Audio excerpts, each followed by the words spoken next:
सभी भक्तों का मंगल हो। सादर जय श्रीमान नारायण। हर हर महादेव। आज मैं आप लोगों को बताने वाला हूं कि मनुष्य अपने कर्मों का फल अवश्य भोगता है। ये रटा रटाया बात नहीं, ये तो बात सब लोग जानते हैं कि कर्म का फल अवश्य मिलता है। जैसे आपके घर में आपका पुत्र बीमार हो जाता है, आपकी पतोहू बीमार हो जाती है, आपके घर के सदस्य बीमार हो जाते हैं, आखिर क्यों? वो पैसा दूसरे जगह चला जाता है। आप सोचते हैं दूसरा काम करने के लिए, जगह जमीन घर दरवाजा लेने के लिए, लेकिन वह पैसा रोग में चला जाता है। कोई कैंसर का रोगी हो जाता है, कोई ब्लड का रोगी, ब्लड प्रेशर का रोगी हो जाता है, कोई किसी का किडनी खराब हो जाता है। आखिर कर्म ही तो है, आपका कर्म ही आपको तो भुगवा रहा है। इस पर मैं एक सुंदर कहानी कहना चाहता हूं, आपको बताना चाहता हूं कि एक सुंदर कहानी के द्वारा आपको बताना चाहता हूं कि कर्म का फल जो है मनुष्य को अवश्य भोगना पड़ता है। आपके घर में किसी प्रकार का कष्ट आ रहा है तो आखिर क्यों आ रहा है? उसके पीछे क्या कारण है? क्या आपने कभी इस पर विचार किया? करना चाहिए।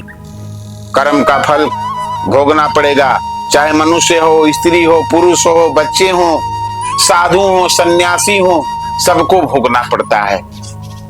इस पर मैं आपको सुंदर कहानी सुना रहा हूं, जो आप ध्यान पूर्वक सुनिएगा। बड़ा मार्मिक और दिलचस्प कहानी है।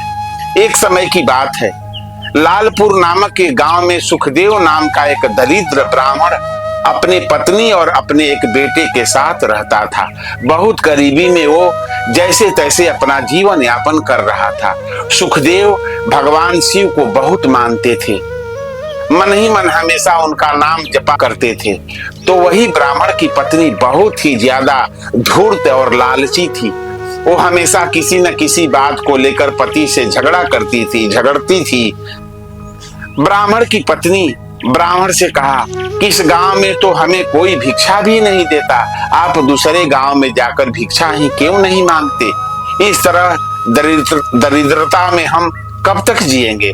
ब्राह्मण ने उत्तर दिया कि मैं अपनी तरफ से कोशिश तो करता ही हूँ, अब अगर मेरी किस्मत में ही सुख नहीं है तो मैं क्या करूँ? ब्राह्मण की पत्नी बोली, आपकी बात खाली बड़ी बड़ी निकलती है, करने के नाम पर कुछ नहीं करते, केवल बड़ा बड़ा बात बतियाते हैं। घर में बैठकर क्या करेंगे? जाइए बाहर और कुछ कमाकर ले आइए ताकि घर का गृहस्थी चल सके। रोज रोज ब्राह्मणी के झगड़े और तानों से तंग आकर एक दिन वो अपना पोथी पतरा उठाकर घर से दूसरे गांव चला गया। उस गांव में जाकर भागवत कथा सुनाने का प्रयास किया, लेकिन उससे कथा सुनने के लिए कोई तैयार नहीं था। ऐसे में दुखी होकर वो वापस अपने गांव लौटने लगा। रास्ते में एक पीपल का पेड़ पड़ा, जिसके नीचे जाकर विश्राम करने लगे वो ब्राह्मण। उस विशाल पीपल के पेड़ के जड़ में एक काला नाग रहता था। ब्राह्मण मन ही मन सोचता है, हे भोलेनाथ, हे दिनों के दिन, हे दीन दयालु, ये आपकी कैसी माया है। मैं आपकी कथा सुनाकर अपना घर संसार चलाना चाहता हूँ, लेकिन मुझसे तो कोई कथा सुनने को भी तैयार नहीं है।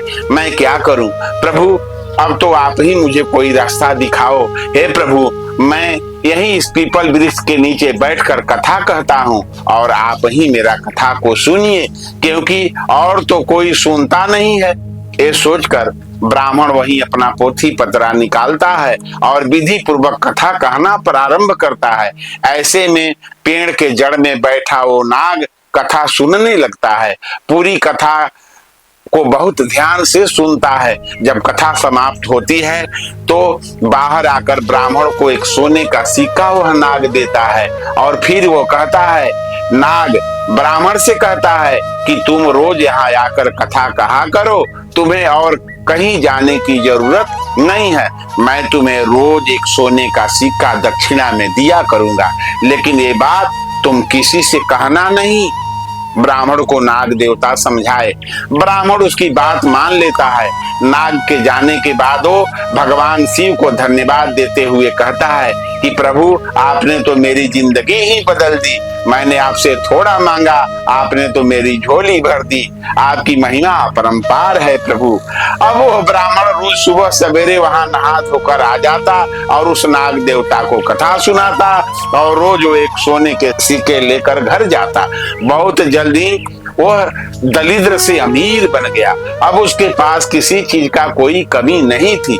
पूरे गांव के लोग उसके प्रगति को देख करके आश्चर्यचकित थे। लोगों के मन में तरह तरह की सवाल पैदा हो रहे थे। बहुत लोगों के दिमाग में तो ये भी चल रहा था कि जरूर ही ब्राह्मण कोई गलत काम कर रहा है, तब तो इतना धनी हो गया, जिसके वजह से वो इतने जल्दी इतना धनवान हो गया। अब लोग ब्राह्मण की पत्नी से सवाल करने लगे। पड़ोसन ने पूछा, एक पड़ोसन बगल में जो रहती थी, उसने पूछा कि तुम्हारे पति के पास इतना धन कहां से आ गया? आखिर ऐसा कौन सा काम करने लगा वो? ब्राह्मण की पत्नी बोली, वो दूसरे जगह पर जाकर कथा सुनाते हैं, उसी से उन्हें जो धन मिलता है वो हमारे घर लाते हैं। पड़ोसन ने आश्चर्य से कहा, कथा सुनाने के लिए इतना धन भला कौन देता है? अब तो उसकी पत्नी के मन में भी कई सवाल उठने लगे। वो पति से पूछने लगी कि आखिर इतना धन आपको कौन देता है? लेकिन ब्राह्मण से तो नाग देवता ने किसी को से कुछ बताने के लिए मना किए थे।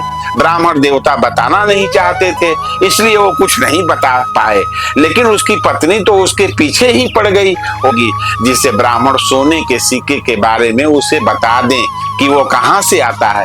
ऐसे में एक दिन ब्राह्मण विवश हो गया और उसने धीरे से पत्नी को नाग के बारे में सब बता दिया। अब तो उसकी पत्नी के मन में काफी ज्यादा लालच आ गया। उसने सोचा कि जरूर उस पीपल के पेड़ के नीचे खजाना रखा हुआ है, जहां से वह नाग सोने की मुहर लेकर देता है। अगर उस नाग को मार दिया जाए तो पूरा खजाना ही मिल जाएगा।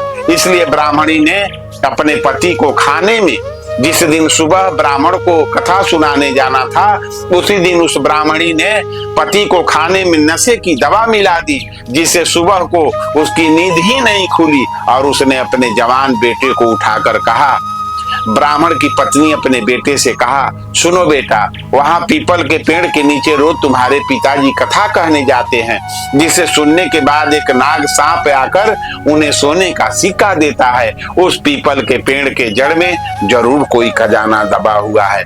तुम वहां जाकर कथा कहो, और जब कथा समाप्त होने पर वो सर्प तुम्हें सिक्का देने आए तो उसे मार देना। उस पेड़ के नीचे से पूरा खजाना निकाल कर ले आना।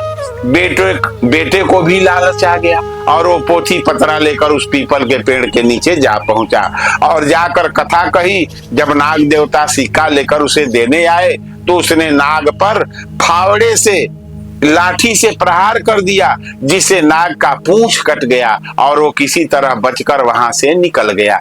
जैसे ही ब्राह्मण के बेटे ने पेड़ के नीचे खोदना शुरू किया तो नाग ने पीछे से उस ब्राह्मण के बेटे को डस लिया, जिससे उस बेटे का मृत्यु हो गई। इधर जब ब्राह्मण का नशा टूटा तो उसने देखा कि उसकी पोथी पतरा वहां नहीं है। उसे समझ में आ गया कि कुछ तो न कुछ गलत हुआ है।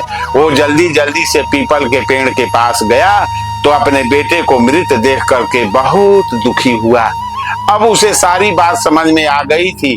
उसने अपने बेटे के मृत शरीर को अंतिम संस्कार किया। उसके बाद उसने अपनी पत्नी से कहा, ब्राह्मण ने अपनी पत्नी से कहा, मुझसे बहुत बड़ी भूल हो गई कि मैंने नाग देवता का मना करने के बावजूद भी तुमसे यह बात बता दिया। आज तुम्हारे लालच की वजह से हमारे पुत्र को हमने खो दिया, लेकिन उसकी पत्नी को उसकी बात का कोई असर नहीं हुआ। दूसरे दिन उसकी पत्नी ने उससे कहा कि आप जाकर उस नाग देवता को कथा सुनाइए, कम से कम घर का खर्च तो चलता रहे।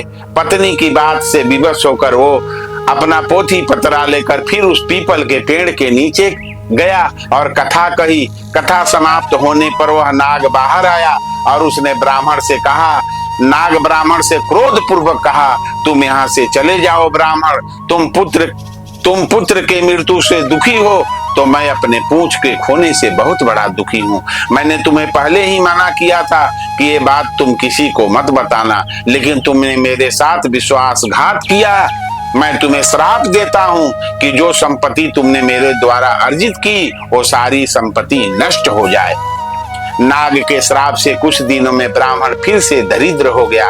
उसने अपनी पत्नी से कहा, आज तुम्हारी लालच के वजह से हम फिर से दरिद्र हो गए। अब उसकी पत्नी को भी अपने किए पर काफी पश्चाताप हुआ। बीता हुआ समय वापस नहीं आता, तो इसलिए मनुष्य को अपने कर्म का फल अवश्य भोगना पड़ता है, किसी न किसी रूप में भोगना पड़ता है। घर में यदि आपके तरह तरह के परेशानी आ रही है तो ये तो आपका कर्म का ही तो फल है। इसलिए मनुष्य को सुंदर और स्वच्छ कर्म करते रहना चाहिए और भगवान के शरण में रहना चाहिए, भगवान का गुणगान करना चाहिए, भगवान का कथा कहना चाहिए, अपने घर में बैठकर कथा सुनाना चाहिए, बाल बच्चों को सुनाना चाहिए। इससे आपके घर की सारी परेशानी दूर हो जाएगी। तो सभी भक्तों का मंगल हो। मेरा यदि वीडियो आप लोगों को अच्छा लगता हो तो इसे लाइक सब्सक्राइब अवश्य कर देंगे।